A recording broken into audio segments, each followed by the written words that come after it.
Динара әр таңым осылай атады. Әр отбасы өзінше бір мемлекет демекші, менің отаным бұл менің отбасым. Мен отбасымды өте қатты жақсы көремін. Менің үлкен ағам, 2 інім, 1 сіңілім бар. Мен бауырларыма әрдайым қамқор болуға тырысамын. Қарты бар үйдің қазынасы бар демекші, үйіміздің үлкені әжеміз. Ол кісіден үйренерім өте көп. Мен үшін алып тұлғадай көрінетін әжем маған деген ықыласы ерекше ғой. Ылғи да, әдемі де әсерлі әңгімесін жалықпай айтып отырады. Отбасы сыйластық, жарастық орнаған орта кішкентай отан. Отан отбасынан басталады. Дегендей отанды сүю отбасынан басталатыны рас. Себебі отбасы бала тәрбиесінің ең алғашқы ұжымы. Адамның жеке басының қалыптасуы отбасынан басталады.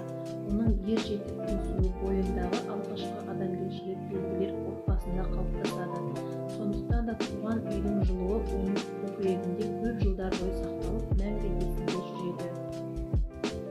Ата-бабамыздан мирас болған отбасылық құндылықтарды дәріптеу, жастарды отбасылық тәрбиеге баулуды көздейді.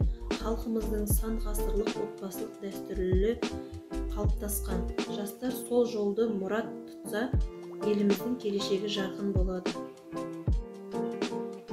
Жеке адамның бойындағы ар-ұят, ақыл-ойын, адамгершілігін, мәдениеттілігін тәрбиелеуде отбасы алғашқы қадам. Отбасы өте қажетті, басқадай еш нәрсемен өзгертуге болмайтын баспалдақ.